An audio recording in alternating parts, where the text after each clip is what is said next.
Subscribe now and press the bell icon. Never miss an update. Hello friends, this Subrato and welcome to my channel easily learn.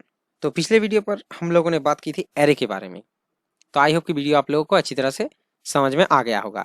तो इस video पर हम लोग बात करेंगे array के डिसएडवांटेज और एडवांटेजेस के ऊपर। वैसे तो एरे के बहुत सारे एडवांटेज है, तो उनमें से कुछ के बारे में हम लोग बात करेंगे।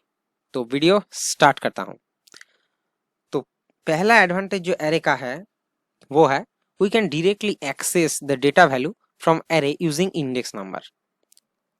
हम लोग एरे में जो डेटा को स्टोर करते हैं उसको हम डायरेक्टली एक्सेस कर सकते हैं अगर हम लोगों को इंडेक्स नंबर पता हो। तो अगर हमें इंडेक्स नंबर पता हो, मान लीजिए हमने एक एरे लिया है इंट A20, तो इसमें हम 20 नंबर्स को स्टोर करके रख सकते हैं। तो मान लीजिए इनमें किसी भी नंबर को हमें चेंज करना है, अपडेट करना है या फिर इंक्रीज करना है, तो हम लोग को इंडेक्स नंबर पता होना बहुत ही जरूरी है। अगर हमें इंडेक्स नंबर पता होगा, अगर हमें पता होगा कि A5 को हमें चेंज करना है, तो हम इसे आराम से चेंज कर सकते हैं। तो दूसरा एडवांटेज हो गया हमारा कि we can use an array to group related variables under a simple name.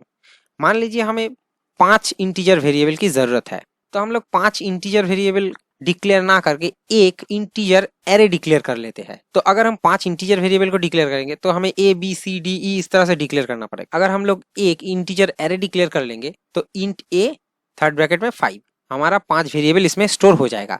एक ही नाम के वेरिएबल पर हम 5 वैल्यू को स्टोर करके रख सकते हैं। तो जैसे कि सभी चीजों का एडवांटेज और डिसएडवांटेज दोनों ही होता है, इसी तरह एरे का भी कुछ डिसएडवांटेज है। तो फर्स्ट डिसएडवांटेज है एरे का, here at first we have to declare the size of array। तो मान लीजिए आप एक प्रोग्राम कर रहे हो जिसमें आप लोगों को पता नहीं है कि कितना वैल्यू को हमें स्टोर करके रखना है, लेकिन एरे को जो है हमें पहले ही डिक्लेयर करना पड़ता है। तो हमको पहले से ही डिक्लेयर करके रखना पड़ेगा कि हमें कितनी लेंथ का एरे चाहिए।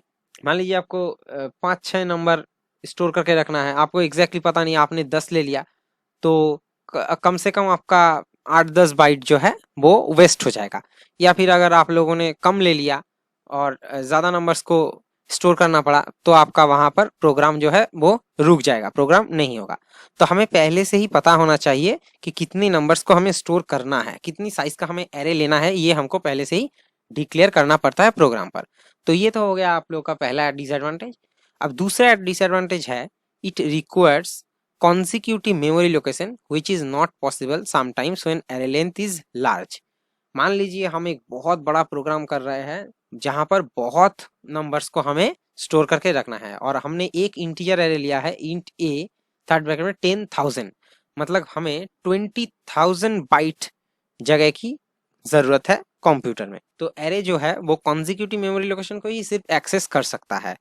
मतलब मान लीजिए कंप्यूटर में आपका 20,000 बाइट जगह है लेकिन एक साथ नहीं है, कहीं पर 1000 बाइट है, कहीं पर 5000 बाइट है, कहीं पर आपका 500 बाइट है। इस तरह से आपका टोटल शायद 50,000 बाइट खाली है, लेकिन एक साथ कॉन्जिक्यूटिवली 20,000 बाइट खाली नहीं है। तो यहाँ पर हम एरे को यूज नहीं कर सकते because array requires always consecutive memory location, उसको लगातार मेमोरी लोकेशन चाहिए। ऐसे यहाँ पर 500 वहां पर 1000 ऐसे उसको मेमोरी लोकेशन से वो काम नहीं कर सकता। तो ये थे आपके एरे के एडवांटेज और डिसएडवांटेज। आई होप आप लोगों को अच्छी तरह से समझ में आ गया होगा। अगर आप लोग एरे के बारे में कुछ भी जानना हो तो मेरा प्रीवियस वीडियो देख लीजिएगा, मैं डिस्क्रिप्शन में आप लोगों को लिंक दे दूंगा। तो इस तरह के वीडियोस मैं अपने चैनल पर लाता रहूंगा, तो चैनल को जरूर सब्सक्राइब करके रखिए। और वीडियो से आप लोगों को कोई भी हेल्प मिल जाती है तो वीडियो को जरूर लाइक कीजिए और अपने फ्रेंड्स के साथ इसको शेयर कीजिए और मेरे चैनल को सब्सक्राइब करके रखिए फॉर फर्दर वीडियोज। तो मिलते हैं नेक्स्ट वीडियो पर, तब तक के लिए चलता हूँ। Bye bye friends.